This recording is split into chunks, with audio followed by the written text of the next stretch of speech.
Picture this: a civilization so advanced in medicine that surgeons could perform cataract removals with delicate precision, diagnose diabetes by tasting urine, and even pioneer plastic surgery techniques, all more than 2,000 years ago. This wasn't the work of modern science, but the brilliance of ancient India, where healers and scholars unlocked secrets of the human body that would take the rest of the world centuries to rediscover. Today, we're peeling back the layers of time to uncover 30 astonishing medical practices from this era.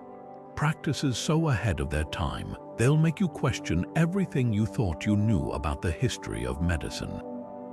What if I told you that the roots of modern surgery, anesthesia, and even vaccination can be traced back to texts written on palm leaves and etched into stone tablets in ancient India?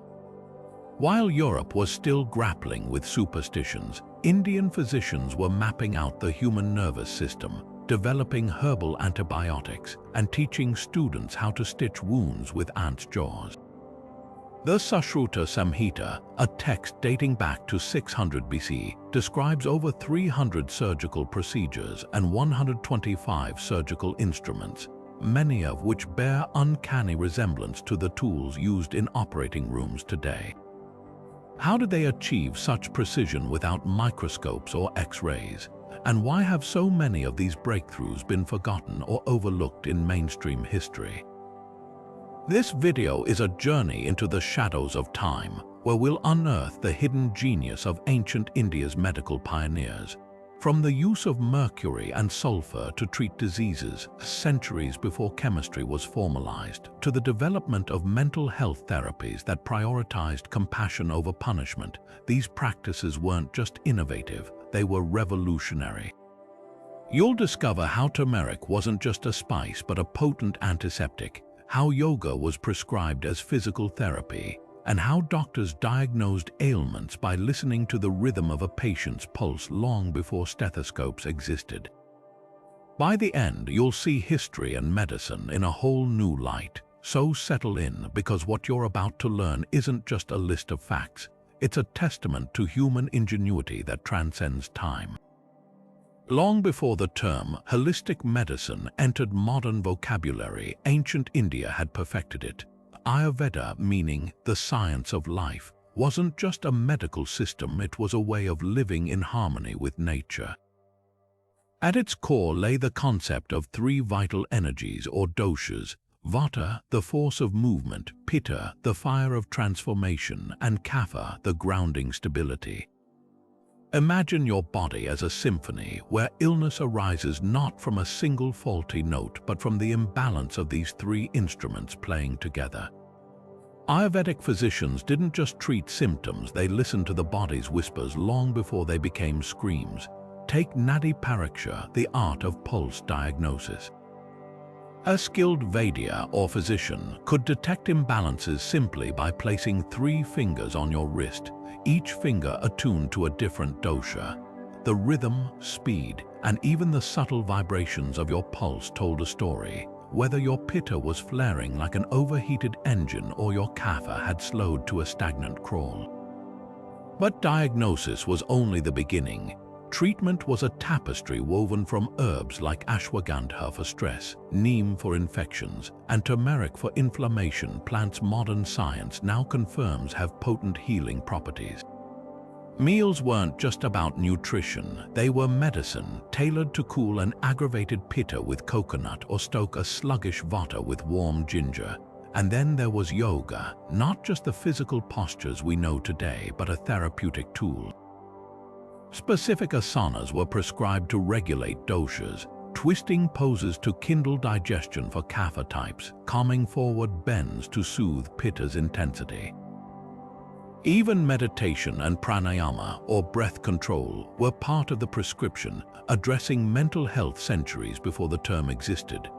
What's staggering is how these methods recognized the mind-body connection long before modern medicine coined the phrase.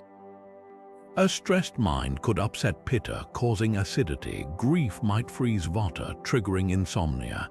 Ayurveda didn't isolate the disease, it healed the person. Perhaps most revolutionary was its emphasis on prevention. Seasonal routines, daily rituals like oil pulling, and even the timing of meals were all designed to maintain equilibrium. Fall was the time to ward off vata imbalances with warm soups. Summer demanded pitta-pacifying cucumber and mint. Compare this to modern medicine's focus on treating illness after it strikes, and you start to wonder, did ancient India hold the blueprint for healthcare we're still trying to rediscover? The answer lies in the millions who still rely on Ayurveda today, proving that sometimes the oldest wisdom is the most timeless. Imagine holding a medical textbook so precise. It details how to reconstruct a nose using a flap of skin from the cheek, a technique still used in modern plastic surgery, and then realizing it was written over 2,600 years ago. That's the genius of the Sushruta Samhita, a text so revolutionary its author, Sushruta, is hailed as the father of surgery.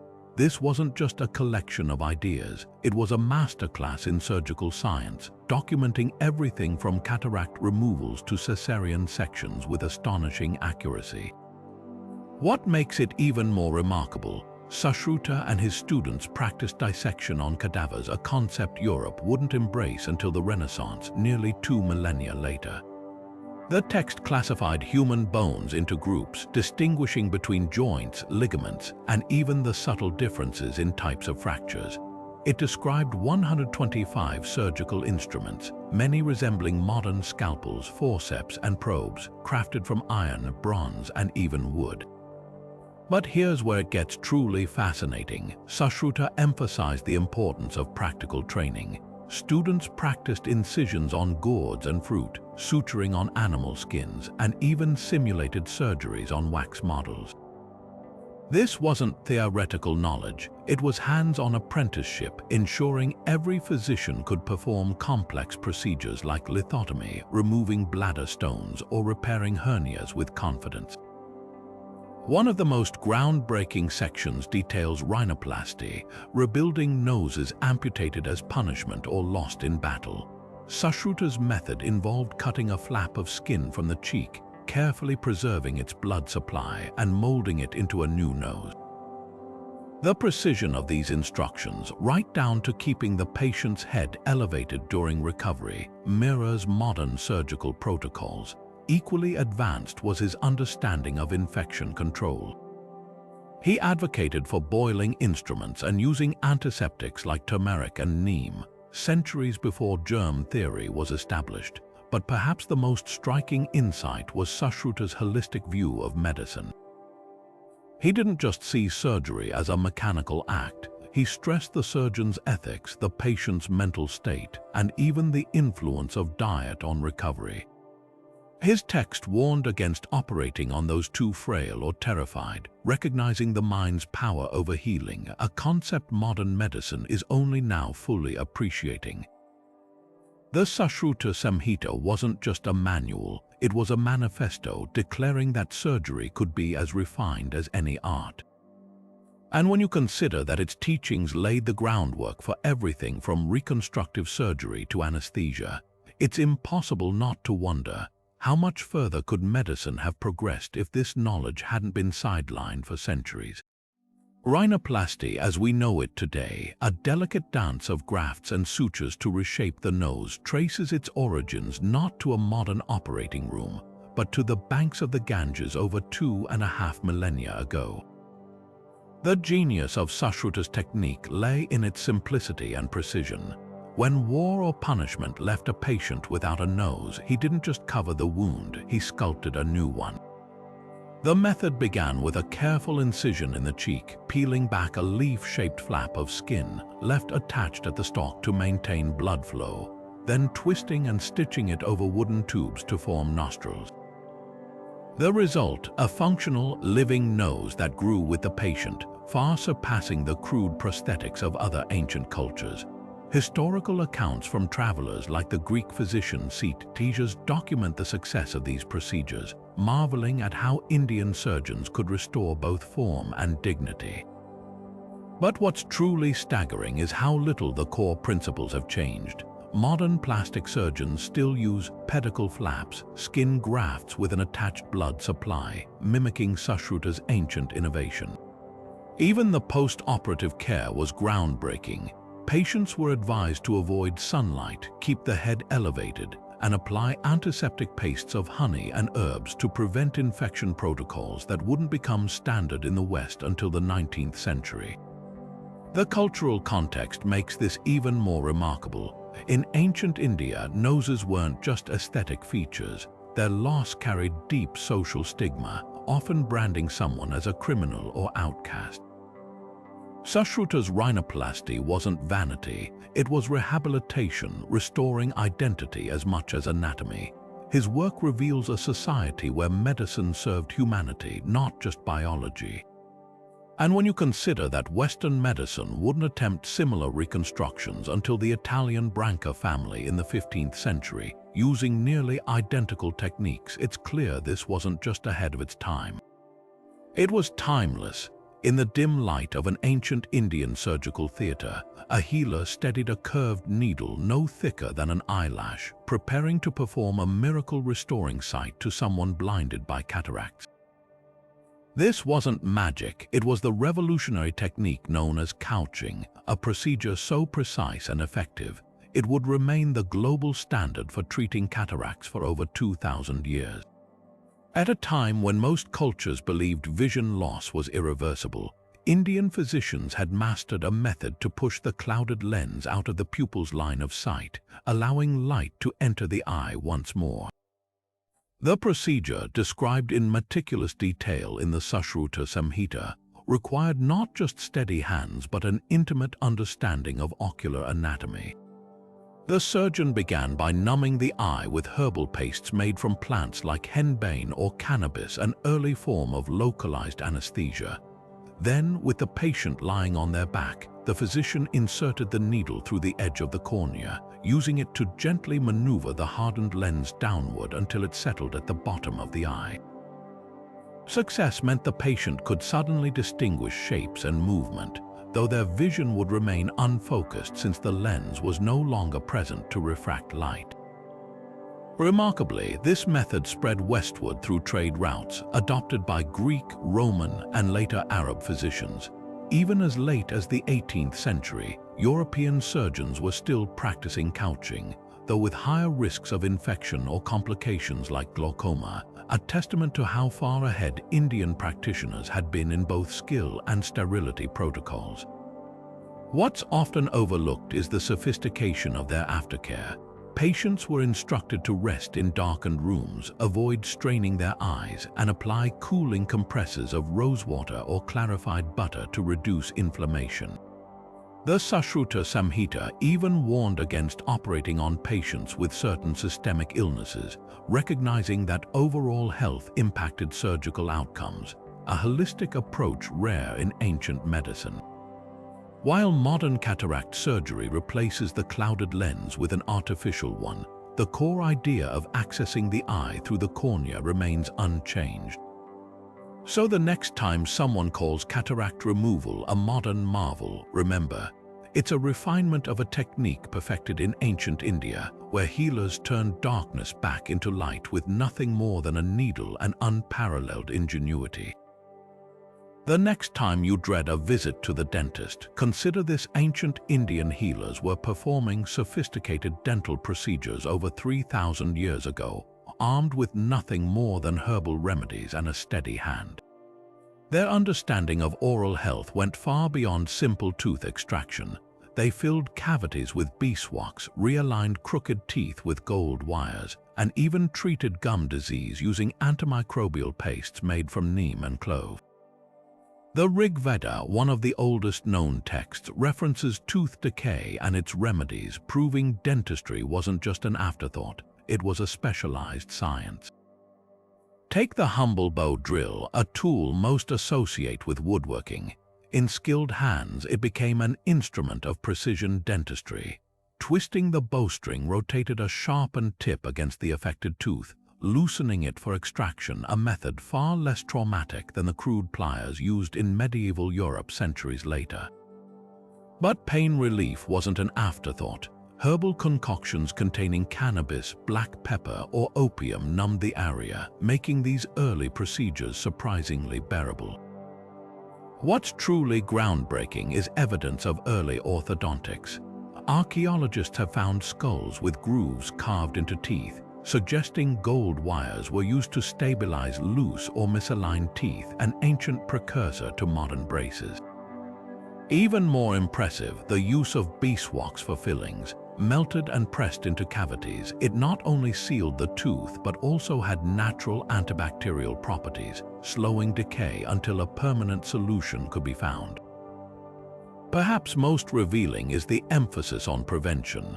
Sushruta Samhita, another foundational text, advised regular gargling with herbal infusions to prevent plaque and gum disease, while chewing sticks from neem or banyan trees acted as natural toothbrushes.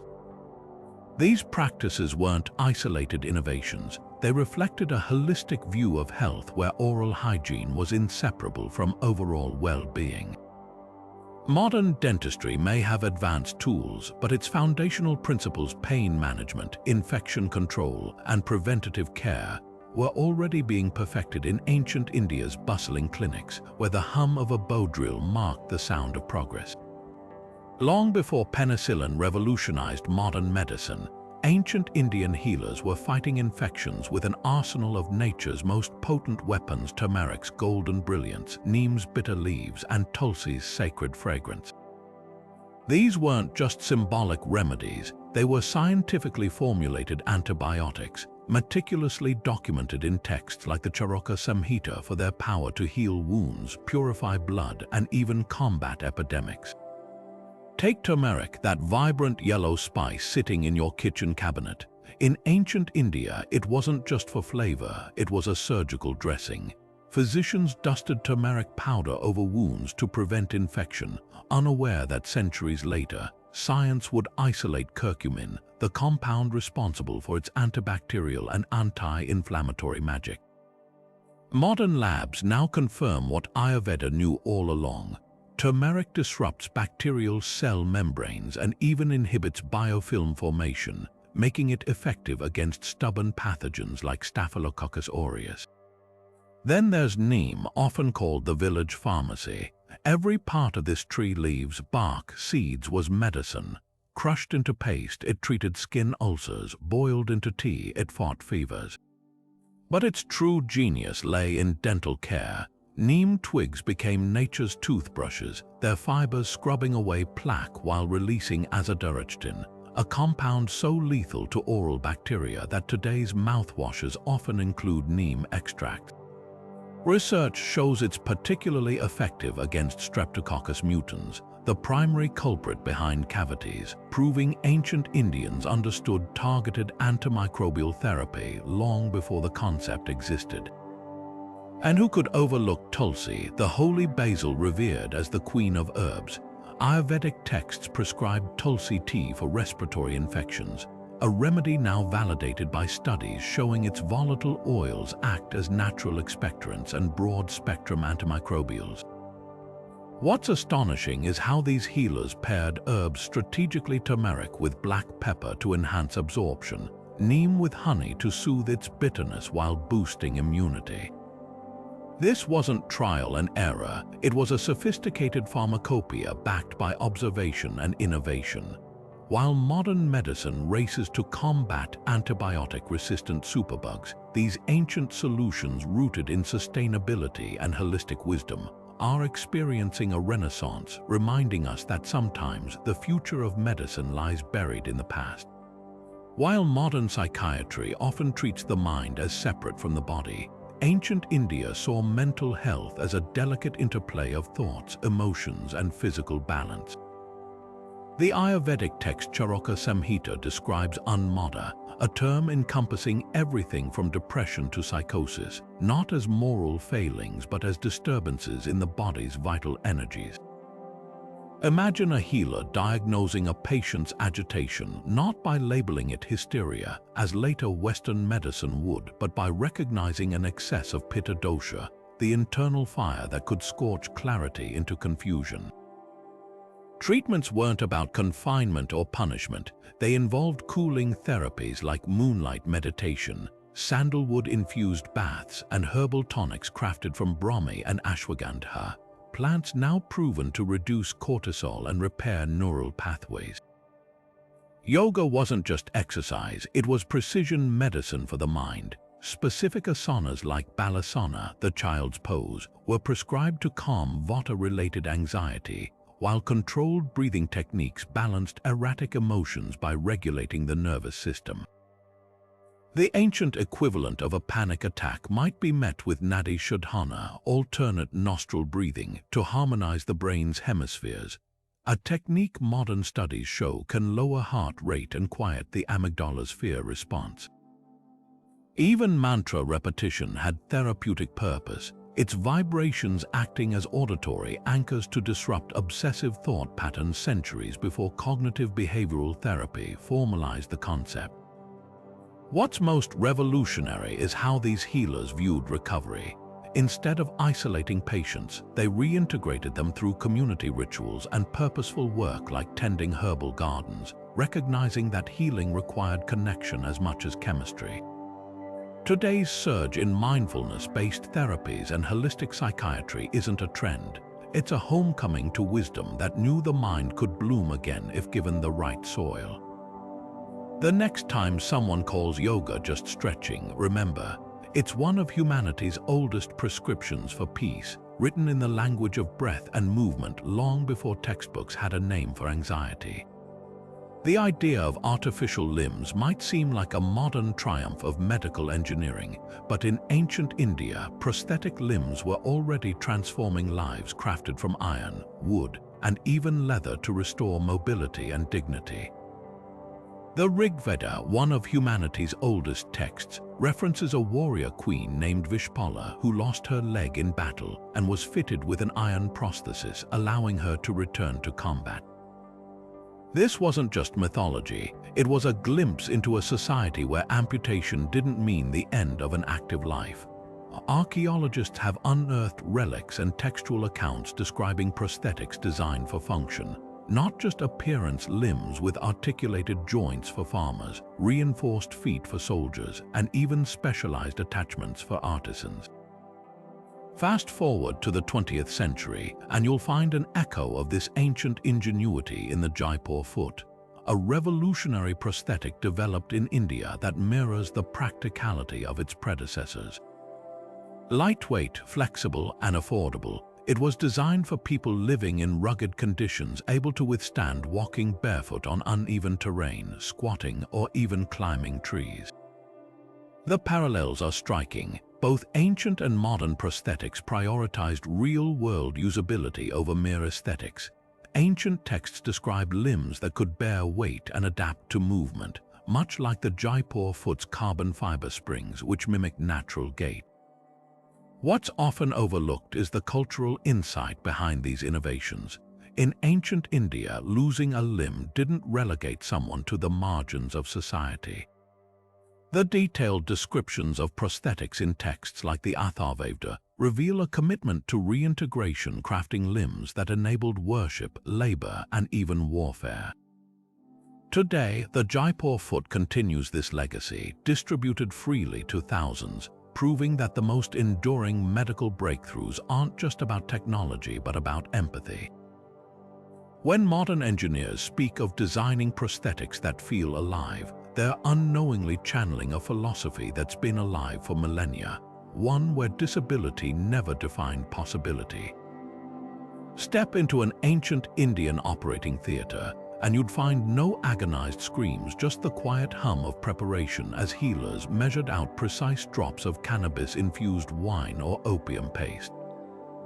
Pain relief wasn't an afterthought. It was a science refined over centuries, with herbal anesthetics so effective they allowed patients to endure everything from bone setting to amputations without losing consciousness. The Sushruta Samhita details these concoctions with startling precision, listing ingredients like hemp leaves steeped in sweet wine or opium dissolved in warm milk, each calibrated to the patient's size, age, and even temperament. Unlike the crude, bite down on this stick approach of other ancient cultures, Indian physicians understood dosing. Too little left the patient vulnerable to shock, too much risked fatal overdose. Take the use of cannabis, or vijaya as it was called. Healers didn't just throw leaves into a pot, they processed them into concentrated pastes or distilled tinctures, adjusting potency based on the surgery's severity. For minor procedures, a mild sedative of warm milk infused with hemp might suffice.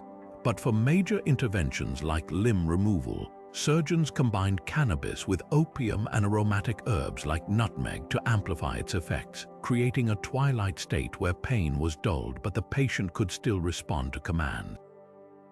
Texts even warn against administering these drugs on windy days, as the patient's heightened vata energy linked to air could make them more susceptible to respiratory depression.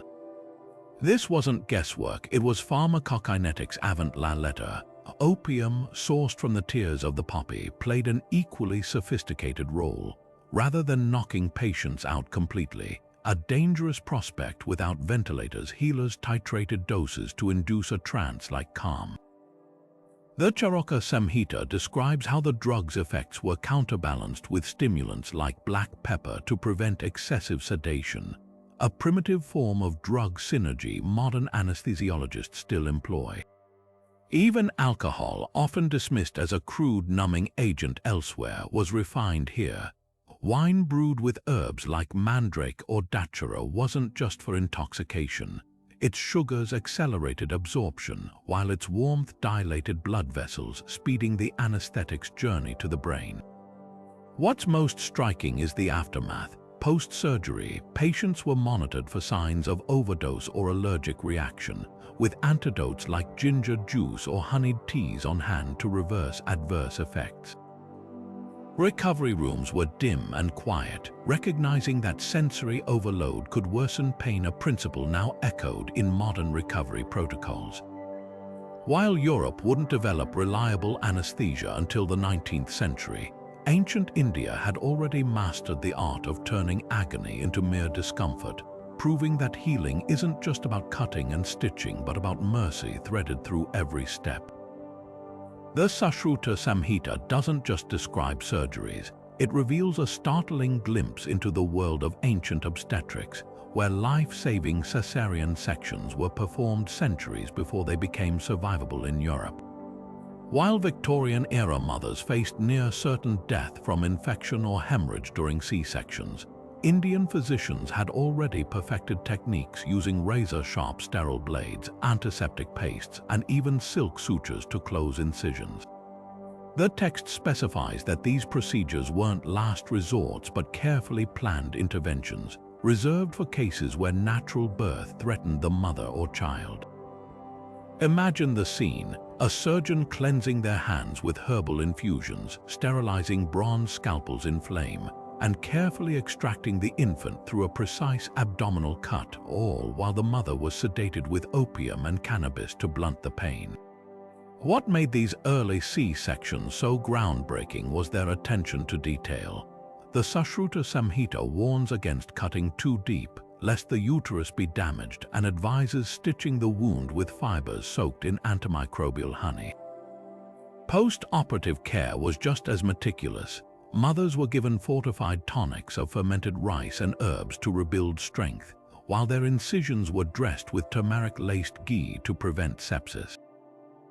Contrast this with 18th century Europe, where surgeons often operated with unwashed hands, sewing wounds with horsehair or street cobbler's thread, leading to fatality rates as high as 80%. It wasn't until the late 1800s, when pioneers like Joseph Lister adopted sterilization techniques, that the West began catching up to principles Indian healers had practiced for millennia. The most poignant difference lies in philosophy. In ancient India, maternal survival wasn't incidental, it was the priority. Texts explicitly state that saving the mother took precedence over delivering the child, a stark departure from European practices where the life of the infant often came first, regardless of consequences. This wasn't just medical advancement, it was a profound recognition of women's humanity. While history credits modern medicine for making childbirth safer, the truth is far older. Long before anesthesia or antibiotics, ancient India's surgeons held a mother's life in their hands and refused to let it slip away. Modern operating rooms gleam with stainless steel and the sharp scent of disinfectant, but the roots of surgical hygiene trace back to ancient India's smoke-filled healing halls, where physicians sterilized instruments in flame and soaked wounds in vinegar long before anyone understood microbes existed. The Sushruta Samhita didn't just recommend cleanliness, it demanded it, instructing surgeons to boil tools in water infused with neem leaves, scrub hands with ash and herbal pastes, and even fumigate operating spaces with aromatic resins like frankincense. These weren't vague suggestions, they were rigid protocols, violating which could cost a healer their reputation. Picture a physician holding a bronze scalpel over a fire until the metal glowed, a primitive autoclave destroying pathogens centuries before Pasteur proved they existed. What's even more remarkable is their grasp of cross-contamination. Textiles like bandages and surgical drapes were washed in boiling water with antimicrobial barks like Arjuna or Lodra, then sun-dried for UV sterilization, a process modern hospitals would later replicate with industrial laundries. Patients were bathed in turmeric-infused water before procedures, turning their skin into an antiseptic canvas. And when it came to wound care, healers employed a 1-2 punch of honey and neem paste. Honey's osmotic pressure sucked moisture from bacteria, while neem's azadirachtin disrupted their cellular reproduction. Today, studies confirm what experience taught them. These combinations inhibit everything from Staphylococcus to E. coli, validating methods dismissed as folklore for generations. The real genius lay in their systemic approach. Unlike the sporadic cleanliness of other ancient cultures, Indian hospitals called Shalakya Tantra were designed for hygiene. Floors were plastered with lime to repel insects, water sources were kept upstream from waste areas, and even the air was purified with smoke from medicinal herbs like gugulu. Patients with infections were isolated in separate wards, their bedding burned after use. Compare this to 18th century Europe, where surgeons took pride in their blood-stained aprons and operated in crowded, filthy theaters. It's no wonder ancient Indian hospitals reported lower postoperative infection rates. They'd institutionalized sanitation as zealously as modern ICUs. Perhaps the most telling detail, the Sushruta Samhita warns that a physician with untrimmed nails or unwashed hands was as dangerous as a poison. This wasn't just medicine, it was a cultural reverence for purity where the act of cleansing became sacred. When Joseph Lister revolutionized surgery with carbolic acid in the 1860s, he was replicating unknowingly a principle etched into palm leaf manuscripts 2,000 years prior, that healing begins not with the blade but with the bath. Centuries before insulin injections and glucose monitors, ancient Indian physicians had already unraveled the mystery of diabetes, calling it madhumeha, or honey urine, for the telltale sweetness that drew ants to a patient's urine. The Sushruta Samhita didn't just identify the disease, it classified it into 20 distinct categories based on symptoms, from excessive thirst to unquenchable hunger, and even predicted complications like neuropathy and poor wound healing. But what's truly staggering is how their treatments, bitter gourd concoctions, fenugreek-infused meals, and prescribed physical activity align almost eerily with modern diabetic care protocols. Take bitter gourd, that knobby green vegetable many still wrinkle their noses at today. Sushruta texts detail how its juice was administered to balance blood sugar, a practice now backed by science. Compounds like charantin and polypeptide P mimic insulin's effects, helping cells absorb glucose. Fenugreek seeds soaked overnight and eaten at dawn formed another cornerstone. Modern studies confirm their soluble fiber slows carbohydrate absorption, while the amino acid 4-hydroxyisoleucine boosts insulin sensitivity, exactly the mechanisms targeted by today's metformin prescriptions. Even exercise wasn't left to chance. Patients were assigned specific yoga asanas like dhanurasana, bow pose to massage abdominal organs and improve metabolic function, while brisk walks at sunrise were non-negotiable, echoing contemporary advice that movement lowers insulin resistance. The real breakthrough, however, was their holistic approach. Unlike later Western physicians who focused solely on symptoms, Charaka recognized diabetes as a systemic imbalance.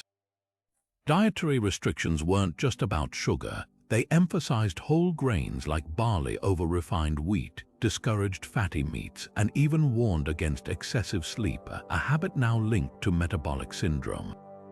Herbal formulations combined turmeric to reduce inflammation, amla to bolster immunity, and neem to purify blood, creating a multi-pronged defense.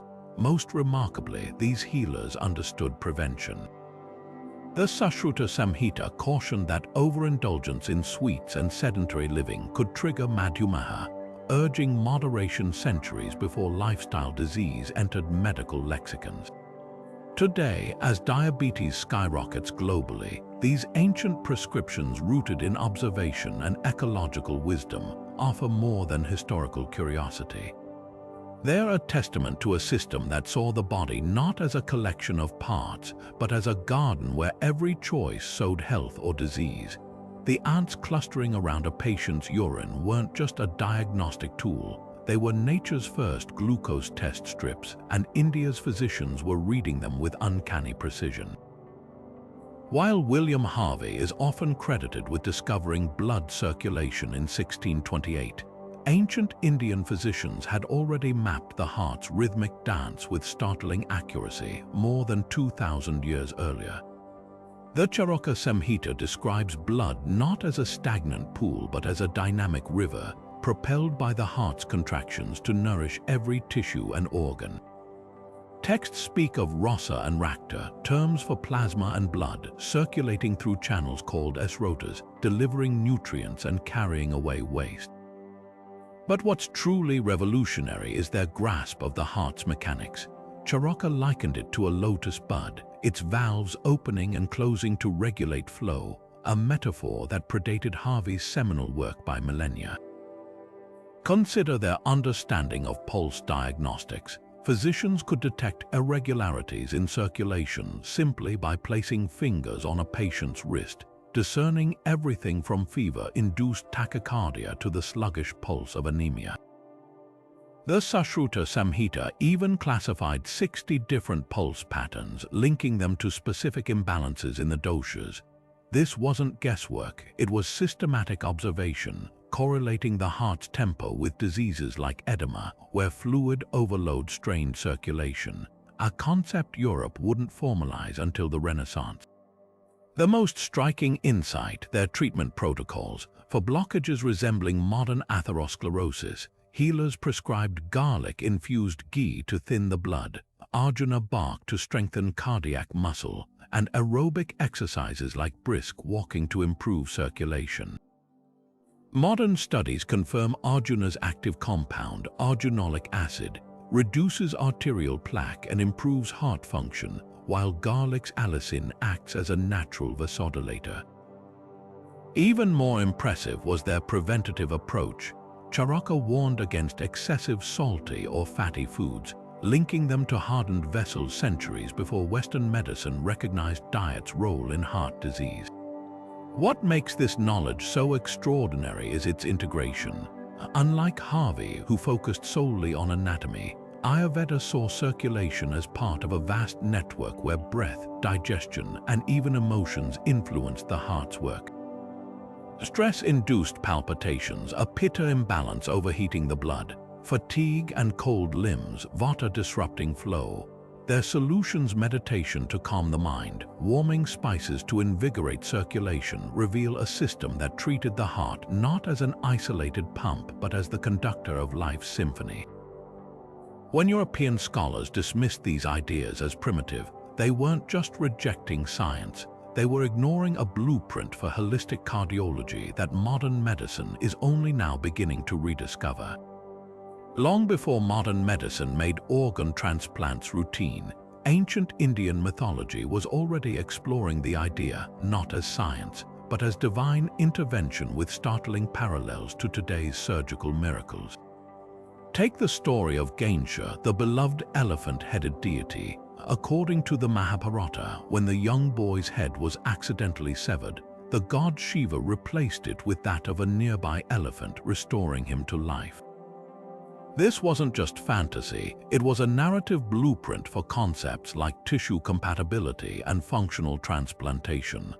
The tale even hints at surgical precision. Shiva didn't just attach any head, he chose one that would integrate seamlessly, ensuring Ganesha's survival and vitality.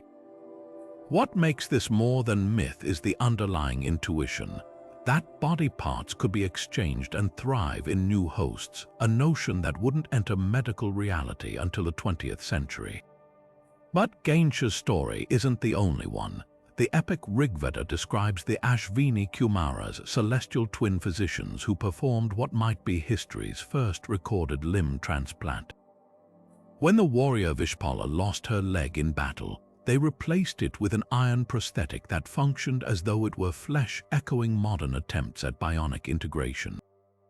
Even more astonishing is the legend of sage Dadhichi, who willingly donated his bones to the gods so they could craft weapons. While symbolic, the idea of sacrificing one's body to sustain others mirrors the ethos of organ donation today. These myths weren't just entertainment, they were thought experiments. The Mahabharata's detailed accounts of battlefield surgeries, where wounded warriors had limbs reattached or organs stabilized, suggest a culture deeply curious about anatomical manipulation.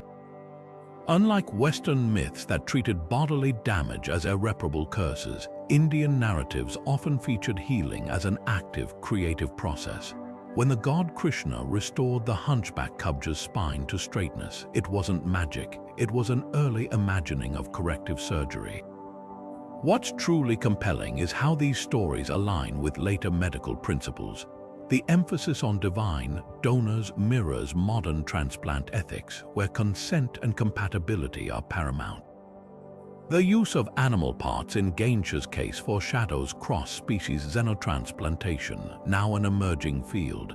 Even the mystical soma drink, said to regenerate tissue, parallels today's immunosuppressants that help transplanted organs survive.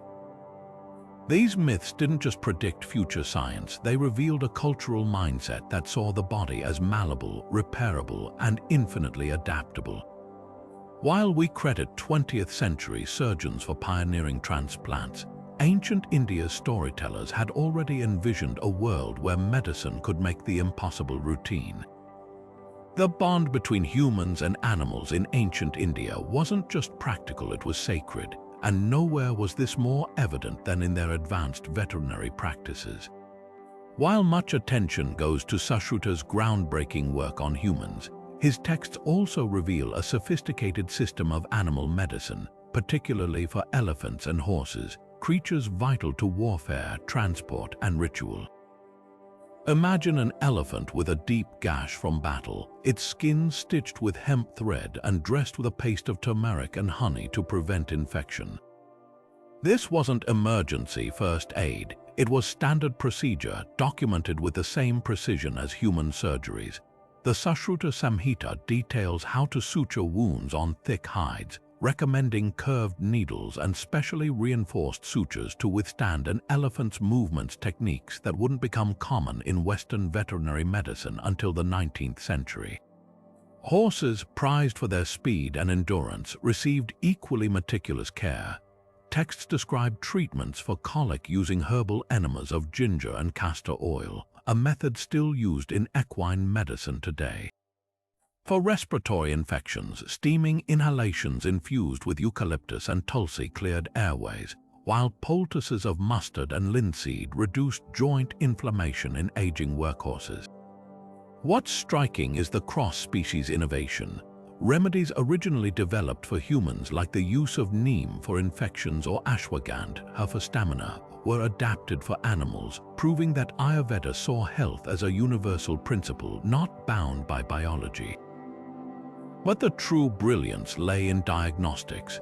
Veterinarians assessed an elephant's health by observing its gait, the gleam of its eyes, even the texture of its skin. Methods now echoed in modern zoological medicine. For horses, pulse reading mirrored human techniques, with healers detecting imbalances in doshas specific to animals. A restless horse might be given cooling herbs like sandalwood to pacify its pitta-like heat, while a lethargic one received stimulating spices like black pepper to ignite its energy. Perhaps most touching are the recovery protocols. Injured elephants were bathed in medicated oils and fed nutrient-rich concoctions of jaggery and herbs, while horses convalesced in shaded paddocks with soft bedding to prevent sores. This wasn't just about preserving valuable assets. It reflected a philosophy where compassion extended to all living beings. When modern veterinarians speak of holistic care, they're walking a path laid centuries ago by healers who saw no distinction between the dignity of a wounded soldier and a limping horse. The legacy of these practices lives on in India's traditional elephant hospitals and global equine therapies, where ancient wisdom and modern science stand shoulder to shoulder. Proof that innovation isn't always about moving forward, but sometimes remembering what was already known. Walk into any modern lab and you'll see rows of test tubes filled with urine, each sample analyzed by machines for signs of disease. But long before centrifuges and chemical strips, ancient Indian physicians were making equally precise diagnoses using nothing more than their senses. The practice of urine examination, or matra pariksha, was a cornerstone of diagnostics, with texts like the Sushruta Samhita detailing how color, odor, and even taste could reveal everything from liver failure to diabetes. Picture a healer pouring a patient's urine into a clay pot, holding it up to sunlight to assess its hue, a deep yellow hinting at pitta imbalances, a reddish tinge signaling blood disorders. The clarity, sediment, even the way bubbles formed on the surface held meaning. But the real marvel was their understanding of nuance. Foamy urine indicated kidney dysfunction, a sign modern medicine now links to proteinuria. A sweet, almost honey-like smell pointed to Madhumeha diabetes centuries before Western physicians coined the term. Most astonishing, physicians would sometimes taste a drop, not out of curiosity, but because the presence of sugar left a distinct sweetness on the tongue. This wasn't guesswork, it was systematic observation refined over generations. They noted how urine changed with the time of day, a patient's diet, even the seasons, recognizing that morning urine offered the clearest diagnostic window, just as modern labs advise today. The parallels to contemporary urinalysis are uncanny. When today's doctors check for jaundice by looking for bilirubin in urine, they're mirroring ancient texts that described dark yellow like a parrot's feather as a sign of liver distress. Even the concept of urine pH existed in embryonic form. Physicians categorized samples as sharp or dull, linking acidity to conditions like gout or infections.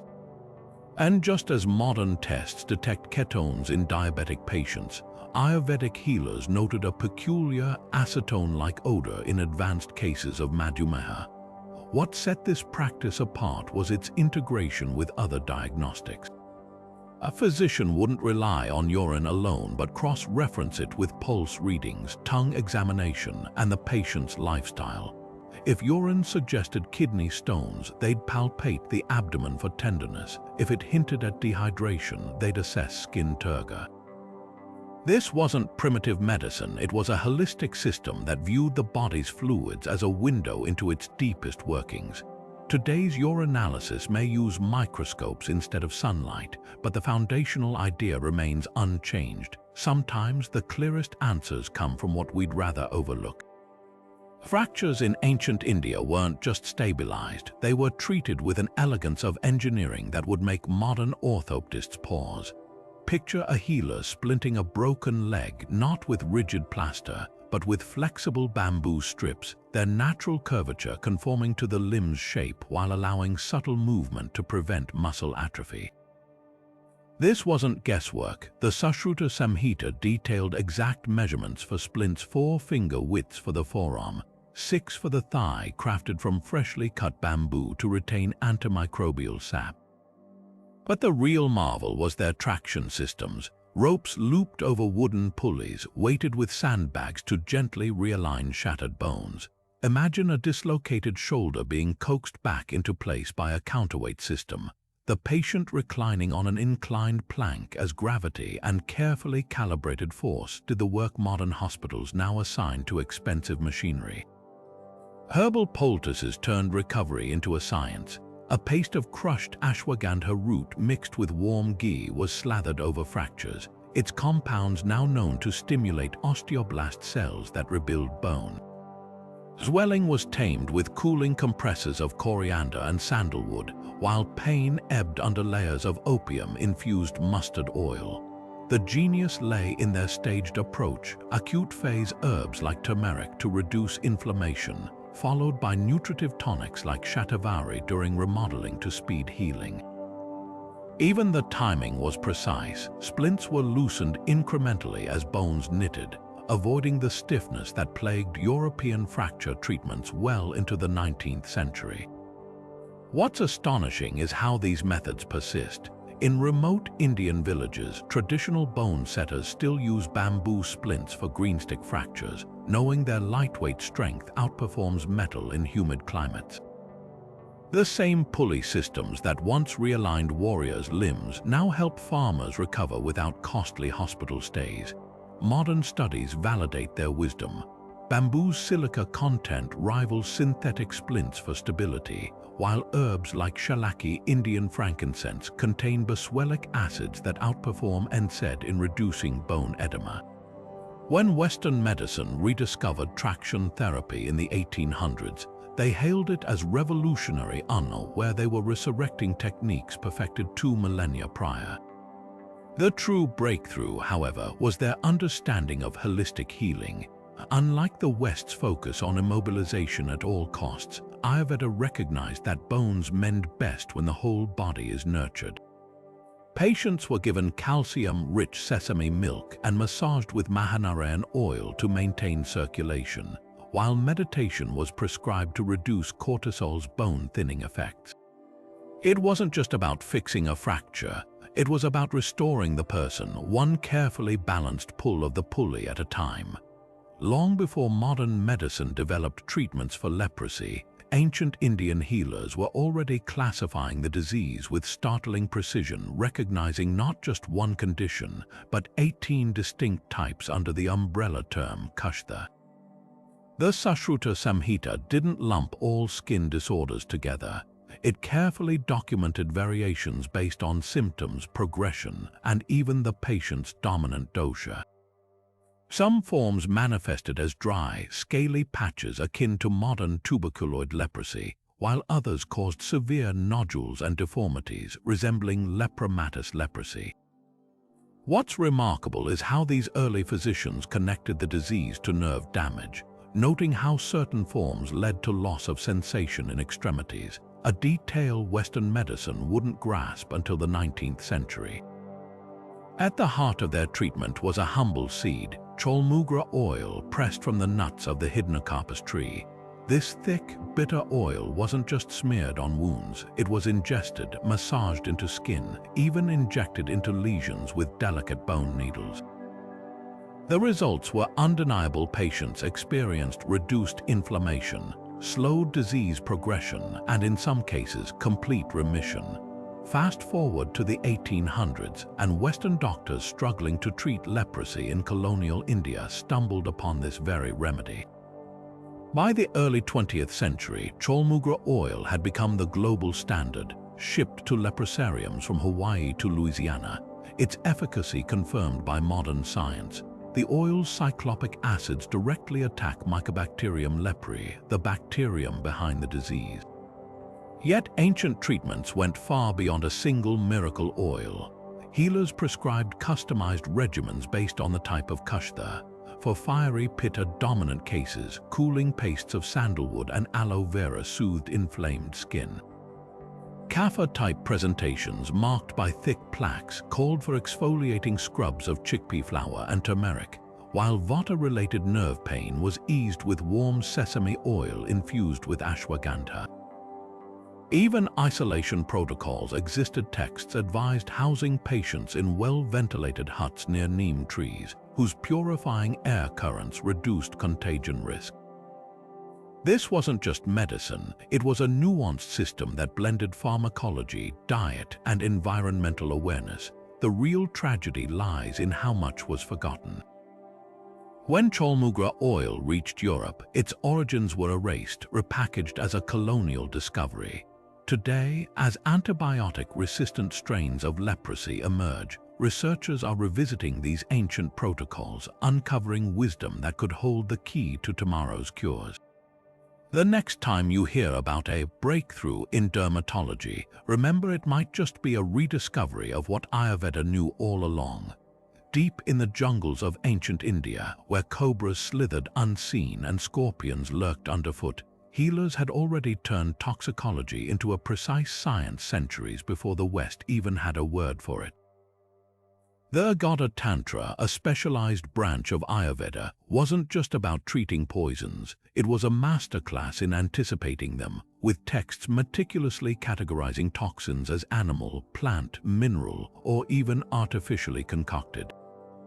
Imagine a physician reaching for a clay jar labeled Vishahara, or poison destroyer. Its contents a blend of herbs like mucuna pruriens and guduchi, known today to neutralize snake venom by breaking down its proteins. But these antidotes weren't crude remedies. They were systematically tested with dosages adjusted for the victim's age, the bite's severity, and even the season, recognizing that a monsoon's humidity could accelerate venom's spread. The real breakthrough lay in their approach to snake bites. Instead of waiting for symptoms, healers would identify the serpent by the wound's shape. A cobra's fangs left twin punctures, while a viper's bite caused swelling within minutes.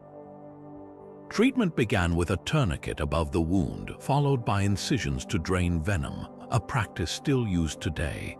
But here's where it gets revolutionary. They administered antidotes orally and topically, combining herbs like Indian snakeroot, which modern studies show contains reserpine to lower blood pressure and counteract venom's neurotoxic effects. Some texts even describe controlled exposure, where patients were given minuscule, non-lethal doses of venom to build immunity, an ancient precursor to modern antivenom serums. Yet snakes were just the beginning. The Agada Tantra detailed antidotes for everything from contaminated food charcoal tablets to absorb toxins to plant poisons like datura, using milk and ghee to slow absorption.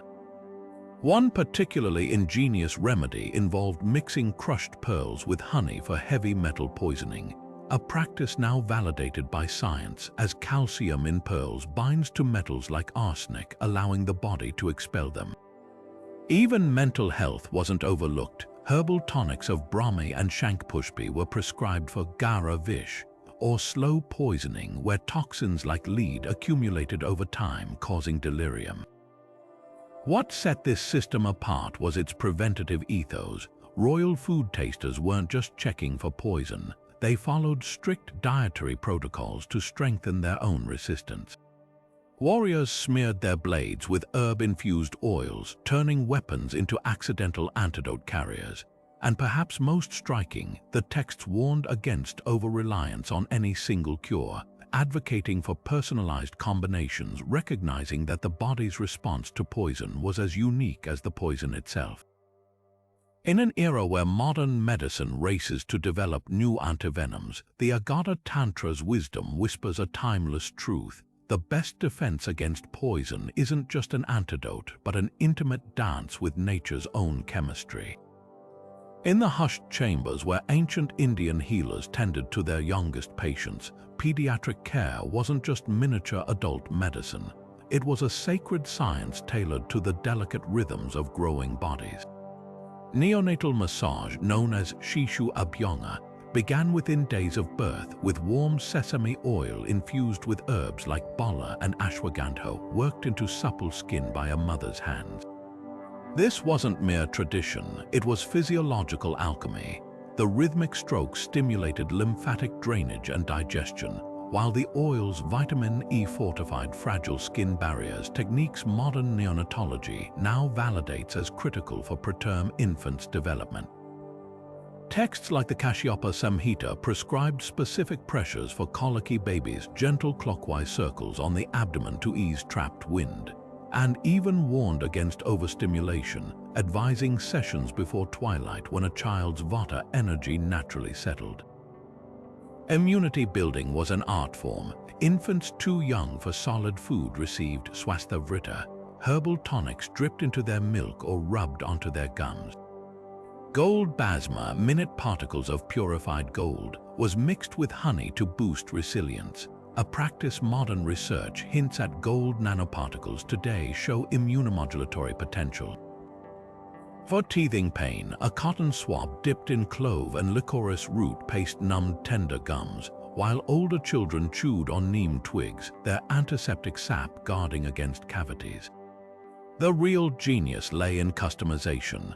A feverish, irritable child might be given cooling coriander water, while a lethargic one received invigorating saffron-infused milk, adjusting remedies to the child's unique constitution. Wet nursing guidelines reveal an even deeper understanding of infant health. The Sushruta Samhita outlined strict criteria for datry, or milk nurses, their diet, temperament, even the timing of milk expression.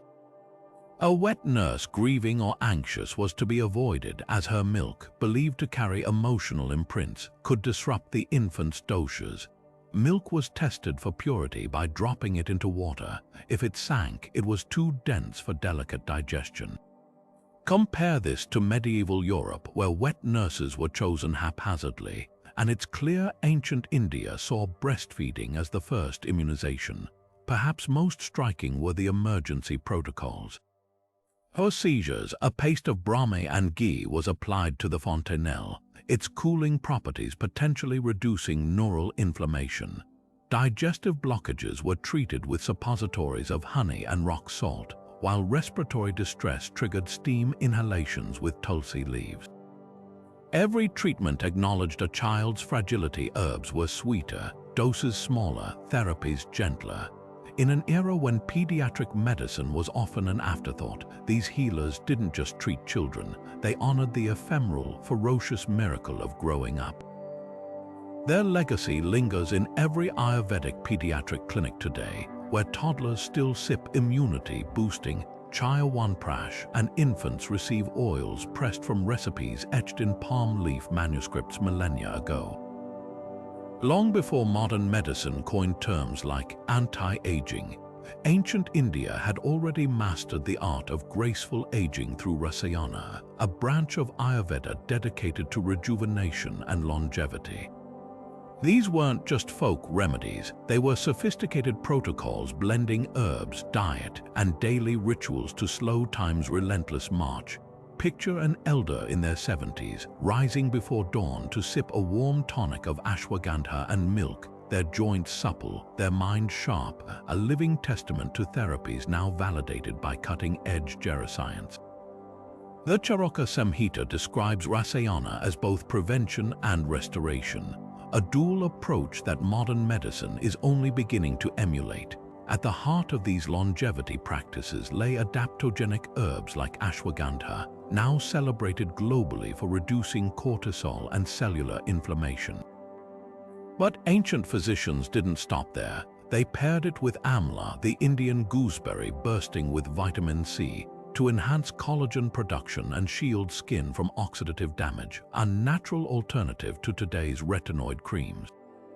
Morning routines included tongue scraping and oil pulling to eliminate toxins, while seasonal detoxes with bitter gourd and knee-flushed heavy metals from aging tissues.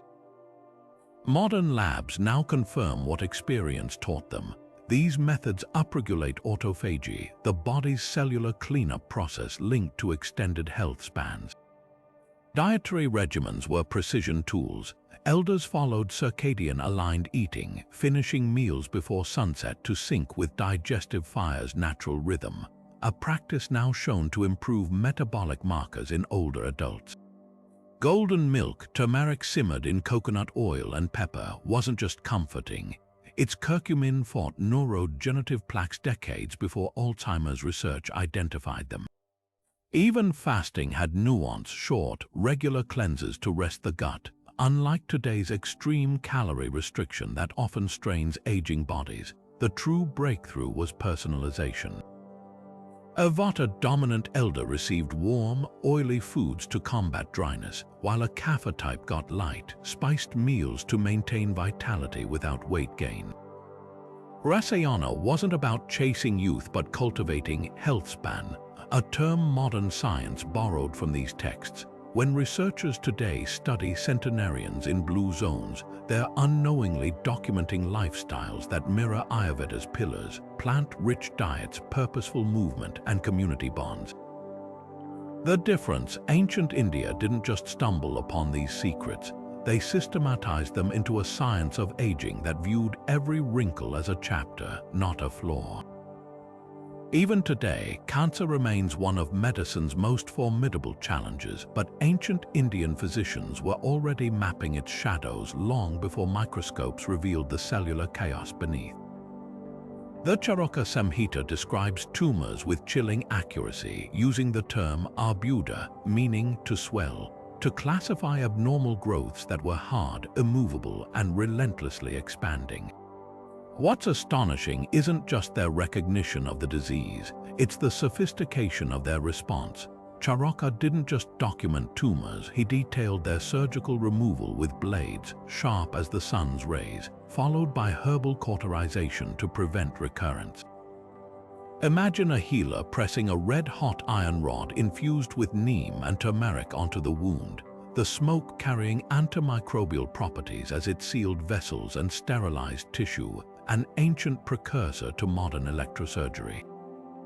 But surgery was only one tool. Ayurveda's approach to arbuda was staggeringly holistic. For surface tumors, pastes of bitter gourd and sandalwood were applied to cool the inflammation, while internal growths were treated with decoctions of guduchi and kyreta. Herbs now studied for their anti-angiogenic properties, their ability to starve tumors by cutting off blood supply.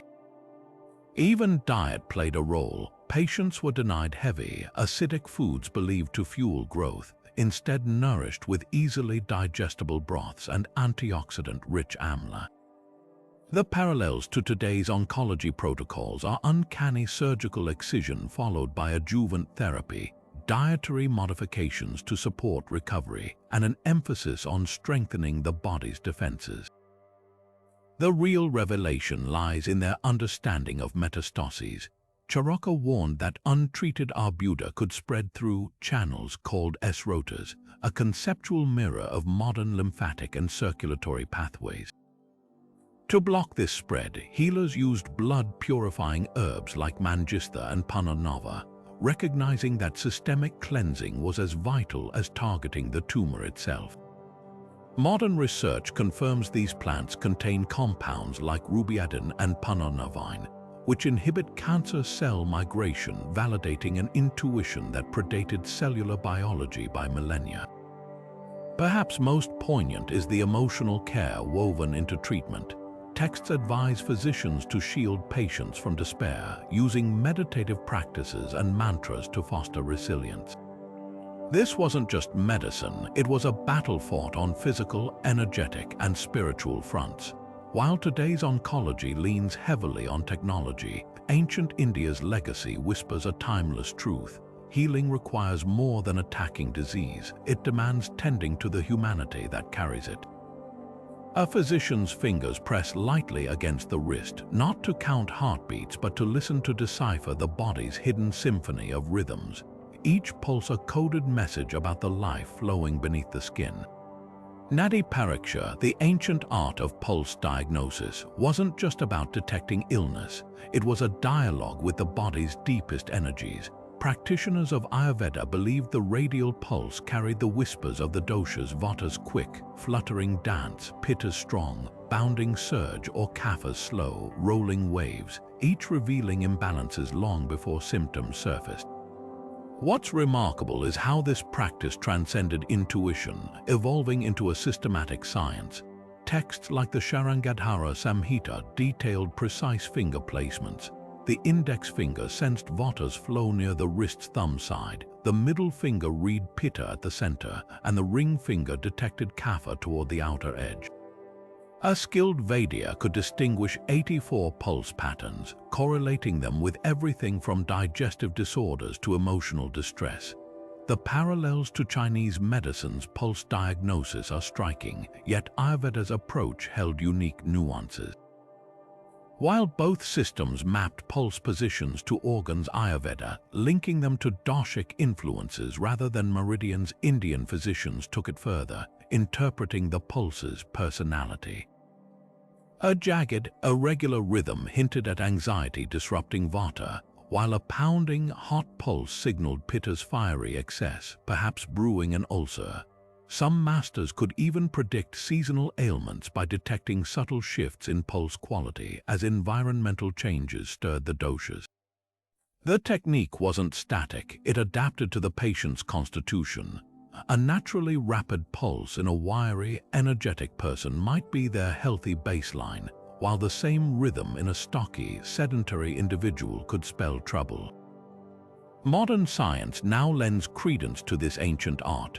Research shows pulse wave analysis can reveal arterial stiffness, a precursor to cardiovascular disease, while variability in heart rate reflects autonomic nervous system balance, exactly what Vaidyas observed when they noted erratic pulses as signs of stress. The irony, today's wearable health tech with its heart rate variability metrics echoes what Ayurveda quantified millennia ago through touch alone. Perhaps the most profound aspect of Nadi Pariksha was its intimacy. Unlike cold stethoscopes or impersonal lab tests, this diagnosis required the healer to attune not just their fingers but their presence to the patient. The pulse was never read in haste. It demanded silence, patience, and a surrender to the body's subtle language. In an era of rushed 15-minute appointments, this ancient practice reminds us that healing begins not with a scan or a screen, but with the quiet courage to listen. Imagine a detox so thorough it doesn't just cleanse your body, it rewires your entire system from the inside out. This is Panchakarma, Ayurveda's legendary 5-step purification ritual, a therapy so potent that modern wellness retreats from Bali to Beverly Hills still swear by its transformative power. Far from a trendy cleanse, Panchakarma is a meticulously orchestrated symphony of elimination, designed to purge deep-seated toxins or ama that conventional diets and quick fixes can't touch. The journey begins with vamana, a therapeutic vomiting, a step that might sound jarring but was perfected to reset the body's upper digestive tract. Picture a patient sipping a warm concoction of licorice and honey, gently nudging the stomach to release accumulated toxins, whether from poor digestion or environmental pollutants. Unlike modern forced vomiting, this was a calculated release, timed after days of preparatory oils and steam to loosen impurities. The result, relief from chronic congestion, allergies, even skin conditions rooted in unchecked pitta imbalance. Next comes Vyachana, a carefully monitored purgative phase, but forget harsh laxatives. Think instead of herbal blends like senna and haritaki, calibrated to trigger a complete intestinal flush without dehydration. Ancient physicians recognized that many illnesses, from migraines to arthritis, stemmed from stagnant bile in the liver. By clearing these channels, Vyachana didn't just relieve constipation, it restored metabolic fire, leaving patients with renewed energy and mental clarity. Modern studies now validate this, showing how gut detoxification can reduce systemic inflammation, the silent culprit behind countless chronic diseases. Then enters Basti, the crown jewel of Panchakarma, a series of medicated enemas using oils, decoctions, even herbal pastes tailored to the patient's needs. Unlike colon cleanses that simply empty the bowel, Basti nourishes while it detoxifies. A Vata-dominant person might receive sesame oil enemas to soothe nervous system inflammation, while a kapha type gets pungent herbal blends to break up mucus and fat deposits. The genius lies in its dual action, flushing toxins while delivering healing compounds directly to the colon, where absorption is most efficient. Today's functional medicine echoes this with practices like coffee enemas for liver support, but Ayurveda mapped the terrain centuries earlier. The fourth stage, Nasya, targets the head and neck, a region where toxins often stagnate, causing sinusitis, headaches, or brain fog. Picture warm herbal oils dripping into the nostrils, their vapors clearing sinuses while their lipids carry medicinal compounds across the blood-brain barrier. Ingredients like brahmi and calamus root weren't just decongestants, they sharpened memory and eased anxiety, proving that detoxification could be as much about mental clarity as physical cleansing. Finally, Raktamakshana, bloodletting, purified the circulatory system. But this wasn't medieval leech therapy. It involved precise punctures or leech applications to remove small amounts of toxic blood, often from sites like the earlobes or between the eyebrows. While controversial today, ancient texts reserved it for severe conditions like eczema or gout, recognizing that some toxins needed a direct exit route. Modern phlebotomy for iron overload disorders unknowingly mirrors this logic. What sets Panchakarma apart is its orchestration. Each step flows into the next, guided by the patient's constitution and seasonal rhythms, spring for kapha cleansing, autumn for pitta. Post-treatment, a rejuvenation phase replenishes with golden milk, herbal tonics, and gradual dietary reintroduction, ensuring the body rebuilds stronger. Unlike crash detoxes that leave you depleted, Panchakarma's brilliance lies in its paradox. Sometimes, to truly heal, you must first let go.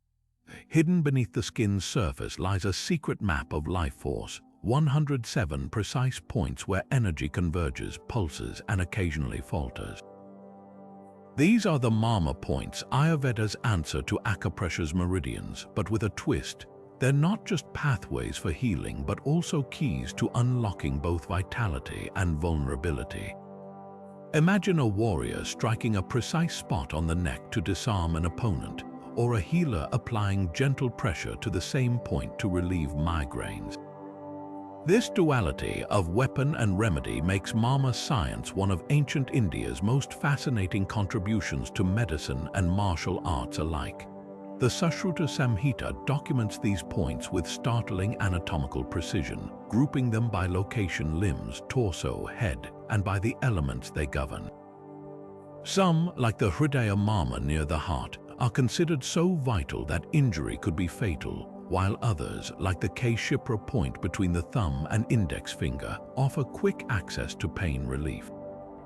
Each point correlates with deeper structures, muscles, veins, joints, or even psychic centers, creating a layered system where physical touch influences both body and mind. Pressing the Ajna Mama between the eyebrows, for instance, doesn't just ease sinus pressure. It's believed to clarify thought, a nod to its overlap with the third eye's spiritual symbolism. Therapeutic applications reveal even deeper sophistication. For joint stiffness, warm sesame oil would be massaged into the Janu Mama behind the knee, stimulating synovial fluid production. Anxiety attacks were treated by circling the Anahata Mama over the heart with cooling sandalwood paste, slowing a racing pulse through both temperature and touch. Even today, Kerala's traditional healers use Mama therapy for paralysis patients, awakening dormant nerves by sequencing points along the spine like a pianist playing chords. Modern research hints at why it works. Stimulating these zones may trigger the release of endorphins or improve local circulation, validating ancient intuition with biochemistry. But Mama's brilliance shines brightest in its martial legacy. Kalaripayattu, India's ancient combat art, trains warriors to strike or defend these points with surgical accuracy. A fingertip thrust to the Gulfa Mama at the ankle could incapacitate a foe by disrupting energy flow, while knowledge of the same point allowed fighters to brace against attacks. This martial application wasn't about brute force but finesse, a dance of anatomy and physics where a single touch could neutralize aggression. The paradox is profound. The same map used to harm could also heal depending on the hand that wielded it. What modern physiotherapy calls trigger point therapy or myofascial release echoes MAMA principles, targeting congested areas to restore function. Yet Ayurveda's approach goes deeper, viewing these points as intersections of consciousness and flesh. A skilled practitioner doesn't just press a point, they listen to its energy, adjusting pressure based on the patient's breath, pulse, even the temperature of their skin. It's medicine as dialogue where touch speaks the body's silent language. In a world obsessed with high-tech interventions, MAMA science whispers an ancient truth. Sometimes the most potent remedies lie at our fingertips. In the quiet hours when the world surrenders to darkness, ancient Indian healers weren't just observing sleep, they were mastering it. While modern medicine often treats insomnia as a standalone symptom, Ayurveda saw anidra as a ripple in the body's deeper rhythms, a disturbance in the dance between day and night, activity and rest. The Sushruta Samhita didn't just prescribe sedatives, it mapped the very architecture of restorative sleep, linking it to the ebb and flow of the doshas. Imagine a physician listening not just to a patient's complaints of sleeplessness, but to the quality of their waking hours, digestive fire, emotional balance, even the timing of meals, all threads in the tapestry of a good night's rest. The foundation of their approach was Nidra Paracharya, a set of sleep hygiene protocols so detailed they'd make a modern sleep therapist nod in admiration. Dinner wasn't just a meal, it was a ritual timed to sunset, featuring warm, spiced milk with nutmeg to kindle drowsiness, and easily digestible grains like rice or barley to prevent the gut from disturbing the night. The bed itself was a sanctuary oriented east to align with Earth's magnetic field, topped with a cotton-filled mattress that balanced temperature, unlike today's memory foam traps that can overheat pitta. Even the pre-sleep routine was sacred. A few drops of sesame oil massaged into the scalp to calm Vata's restless energy, or feet bathed in warm water infused with lavender like jasmine to ground the mind. These weren't superstitions, they were neuroscientific interventions in disguise.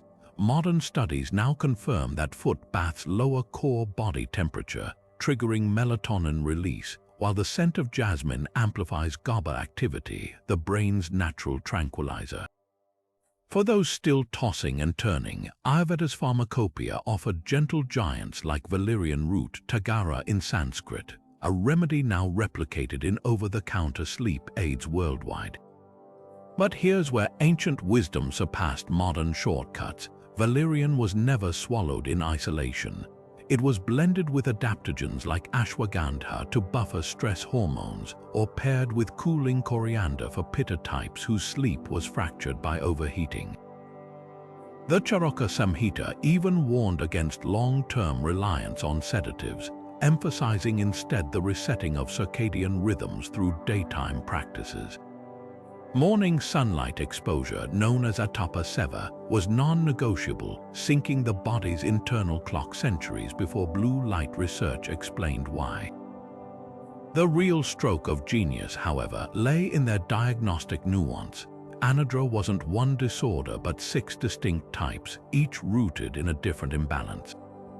A Vata sufferer might lie awake with racing thoughts, prescribed warm oil massages and rhythmic breathing. A Kapha sleeper, heavy-limbed yet mentally fogged, needed invigorating herbs like Brahmi and pre-dawn wake-ups. And for those whose insomnia stemmed from manasika emotional turmoil, healers prescribed Sattvavajaya, a cognitive therapy blending meditation, mantra repetition, and even music therapy with ragas like Bhairavi, still used today to induce theta brainwaves. Compare this to modern sleep clinics where pills often mask symptoms and the contrast is stark. Ayurveda didn't just chase unconsciousness, it cultivated sushupti, the state of truly restorative slumber where the body repairs, the mind consolidates memories and the spirit recharges. In a world now plagued by sleep deprivation, these ancient practices whisper a timeless truth. The path to waking refreshed begins long before bedtime, in the sunlight, the kitchen, and the quiet moments where we prepare not just to sleep but to heal. Long before personalized nutrition became a buzzword in modern wellness circles, ancient Indian healers were crafting bespoke dietary plans with the precision of master tailors, each meal stitched to fit the unique needs of the individual. At the heart of this system lay the concept of Varudahara, the art of food combining, which recognized that even the most nutritious ingredients could turn toxic when paired incorrectly. Picture a bowl of warm milk, a vata-pacifying elixir rendered indigestible when mixed with sour fruits, creating curds that clog the body's channels like silt in a stream. Or consider honey, a potent healer when consumed alone, but transformed into a slow poison when heated. Its molecular structure altered in ways modern science now confirms can release harmful compounds. These weren't arbitrary rules, they were observations honed over centuries, documented in texts like the Sushruta Samhita with the rigor of a biochemistry manual. The real genius unfolded in how these principles adapted to the seasons and the self. A pitta-dominant person sweltering in summer would feast on cooling coconut water, sweet pomegranates, and bitter greens, foods that doused internal fire without suppressing digestion. Come winter, that same individual might switch to warming ginger-infused stews and ghee-laden grains, their diet shifting like the Earth's tilt toward the sun. Meanwhile, a Kapha type battling sluggishness in spring was prescribed pungent radishes, light barley, and spicy teas to cut through stagnation, echoing today's understanding of how bitter foods stimulate bile flow and metabolism. Functional medicine's recent embrace of food as medicine pales in comparison to Ayurveda's layered approach. Meals weren't just macronutrient ratios, they were alchemical events. Turmeric wasn't added to lentils just for color. Its piperine-activated curcumin enhanced iron absorption, addressing anemia centuries before scientists identified hemoglobin. Meals began with digestive kindlers like ginger slices dipped in salt, igniting Agni, the metabolic flame that determined whether food nourished or polluted the body. Even eating order mattered. Heavy proteins consumed first could smother Agni, while starting with light, bitter greens primed the gut like a conductor tuning an orchestra. The most striking parallel to modern science lies in Ayurveda's anticipation of the gut-brain axis. Fermented foods like kanji, a probiotic-rich drink made from black carrots, were staples for mental clarity, their microbes now known to produce serotonin precursors. Insomnia was treated with nighttime golden milk, its combination of turmeric, warming spices, and healthy fats engineered to cross the blood-brain barrier and calm inflammation long before neurology linked poor sleep to leaky gut. What modern diets segment into keto, paleo, or plant-based, Ayurveda wove into a fluid tapestry. There was no dogma, only the recognition that a food's virtue lay not in its absolute quality, but in its harmony with the eater's constitution, the season, and even their emotional state. A grieving person, their vata unmoored, might need grounding root vegetables, while someone boiling with anger required cooling melons and mint. This wasn't just nutrition, it was a dialogue between the body and the earth, where every bite carried the potential to heal or disrupt. Today's functional medicine pioneers, with their genetic testing and microbiome analysis, are unwitting students of this ancient system. The difference: Ayurveda needed no lab coats or sequencers, just an unbroken lineage of observation, a reverence for nature's intelligence, and the humility to recognize that no single diet fits all. In a world drowning in conflicting food trends, that might be the most timeless prescription of all. The Sushruta Samhita doesn't just describe pregnancy, it celebrates it as a sacred science, mapping fetal development month by month with an accuracy that rivals modern embryology. Picture an ancient physician guiding an expectant mother through each phase, not with sterile ultrasound images, but with poetic yet precise metaphors. The first month as a jelly-like orb, the second as coagulated blood taking form, the third when limbs sprout like tender shoots. These weren't vague guesses, they were observations refined over generations, detailing when the heart begins to pulse week 5, by modern reckoning, or when nails and hair emerge month 5. The text even notes subtle shifts in maternal cravings, linking them to the fetus's nutritional needs. A sudden desire for sour foods might signal a pitta imbalance requiring cooling herbs like amla.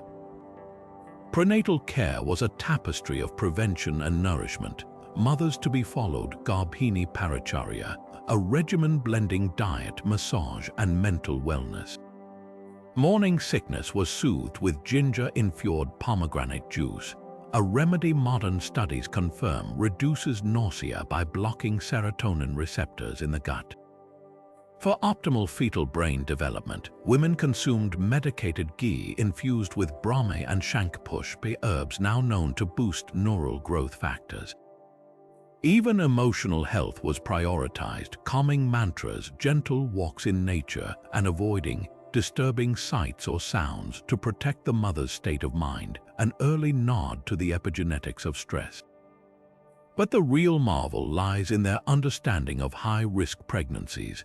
The text classifies complications like edema or excessive bleeding, preeclampsia, and placental abruption in modern terms and prescribes interventions.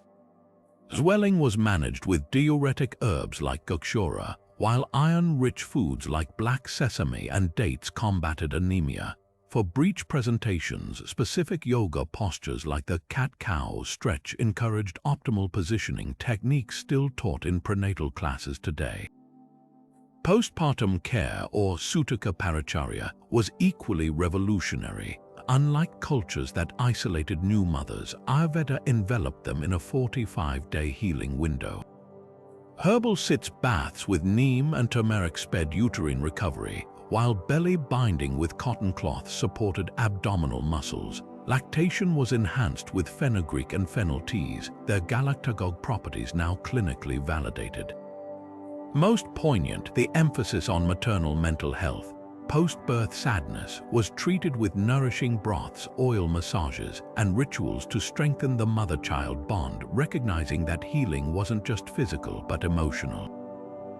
In an era where modern obstetrics often segments care into isolated specialties, the Kashyapa Samhita's holistic vision, where nutrition, movement, and emotional support were inseparable from medical wisdom, feels not ancient but astonishingly ahead of its time. In the alchemical laboratories of ancient India, healers weren't just grinding herbs, they were performing what looked like magic, transforming toxic metals into life-giving medicines. This was Rasa Shastra, the science of metallic therapeutics, where mercury, gold, and iron weren't poisons but potent remedies, meticulously purified through processes so advanced they foreshadowed modern nanotechnology. Imagine a 12th century physician stirring a bubbling crucible of mercury, not to chase mythical immortality, but to create Shuddha Parad, a detoxified form used to treat everything from syphilis to neurological disorders. The Charaka Samhita details these methods with eerie precision. Mercury was first combined with sulfur, then subjected to dozens of heating and cooling cycles until it lost its toxicity, emerging as a fine, bioactive powder. Modern labs now confirm what intuition taught them. This samskara process alters mercury's molecular structure, reducing its harmful effects while preserving therapeutic properties. Gold, revered as the ultimate rejuvenator, underwent even more astonishing transformations. Healers didn't just swallow gold leaf, they reduced it to swarna basma, nanoparticles so small they could penetrate cell membranes. The process involved sealing gold foil in clay pots with herbs like guduchi, then incinerating it in cow dung fires, a primitive furnace that reached just the right temperature to break down the metal without destroying its potency. The result, a reddish ash that modern spectroscopy reveals contains gold particles smaller than 20 nanometers, rivaling today's engineered nanoparticles used in cancer drug delivery. Arthritis patients consumed it with honey, its anti-inflammatory effects easing joint pain centuries before biologics existed. Even iron got this high-tech treatment. Rusted nails were purified with plant juices, then burned to create lohabasma, a form of iron oxide that treated anemia without the gut-wrenching side effects of modern supplements. The real genius lay in their delivery systems. Mercury wasn't taken raw but bound to herbs like tulsi or neem, creating timed-release compounds that targeted specific tissues. Gold nanoparticles were mixed with ghee, their lipid coating ensuring safe passage through the digestive tract, a crude but effective precursor to today's liposomal drug encapsulation. And here's the kicker, these metals weren't just chemicals but energetic catalysts. Ayurveda believed processed mercury could unblock subtle channels, while gold strengthened the heart's electromagnetic field, concepts that resonate with modern research on heavy metals' effects on cellular voltage. Critics dismiss Rasa Shastra as risky pseudoscience, pointing to mercury's neurotoxicity.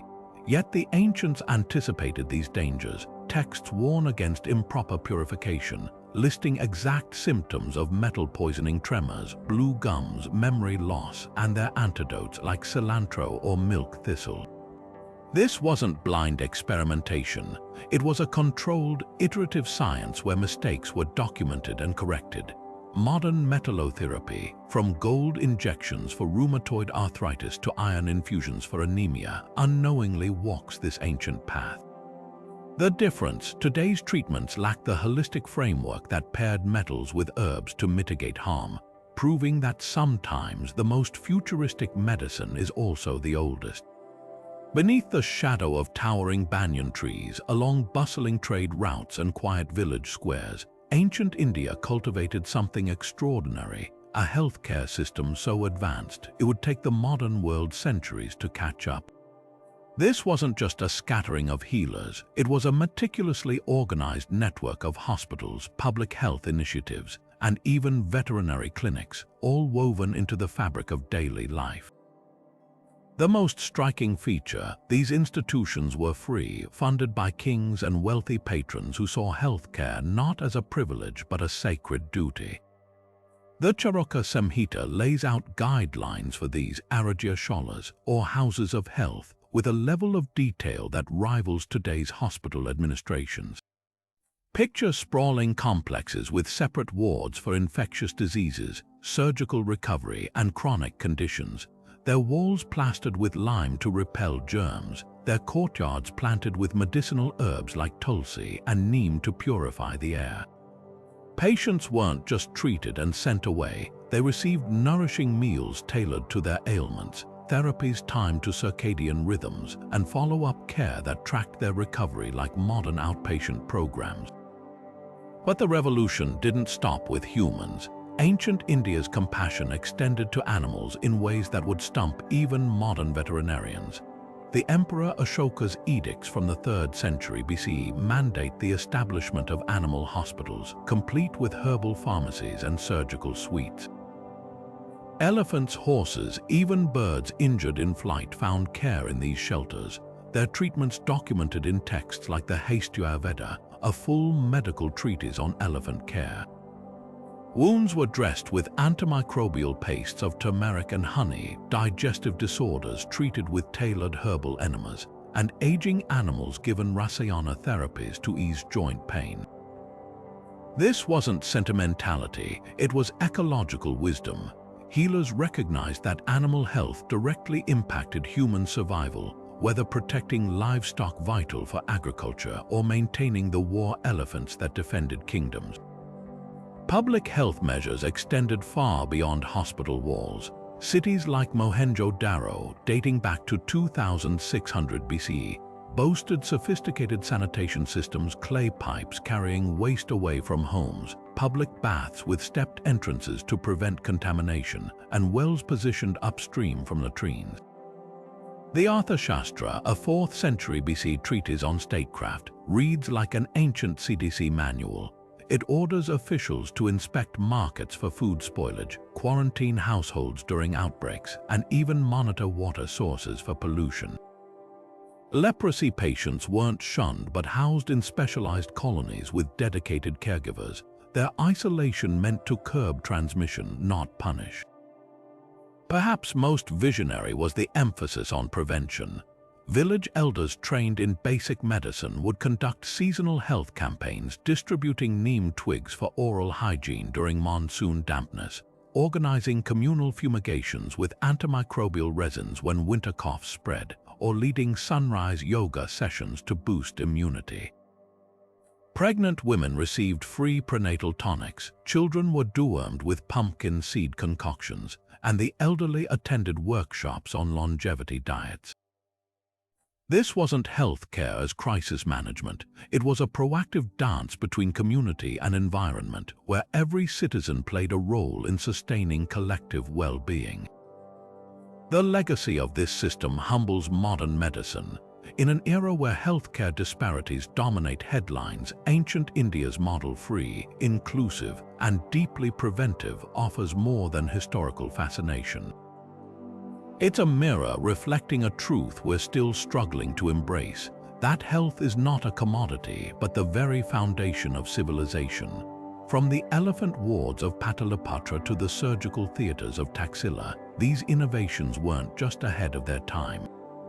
They whispered a future we've yet to fully realize.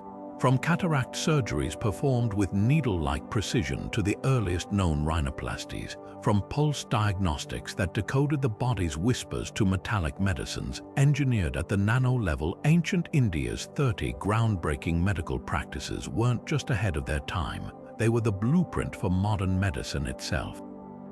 Every time a surgeon picks up a scalpel, they channel Sushruta's legacy. Every time a diabetic patient monitors their blood sugar, they echo Charaka's diagnostic genius. The turmeric in your spice rack, a 3,000-year-old antibiotic. The yoga mat in your gym, a prescription for holistic health older than the Hippocratic Oath. These innovations weren't isolated flashes of brilliance but a cohesive system that saw the body as a microcosm of the universe, treatable with herbs, metals, meditation, and meticulous observation.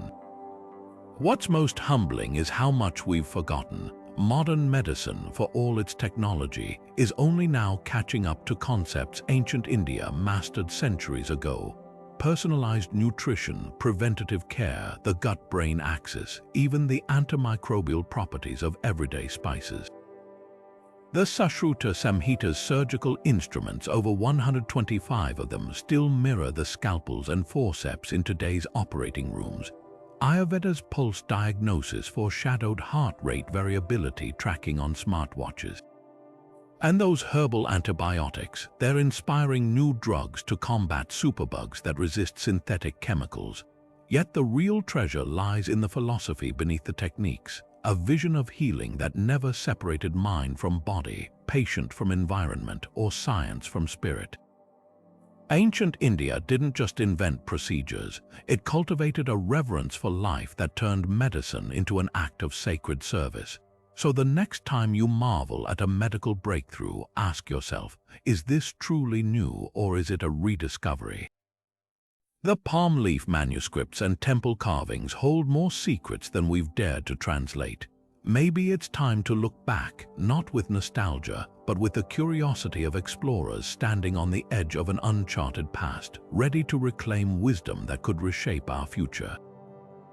The legacy isn't locked in history books. It's alive in every pulse point, every healing herb, every question modern science still struggles to answer. The prescription, stay curious, the cure.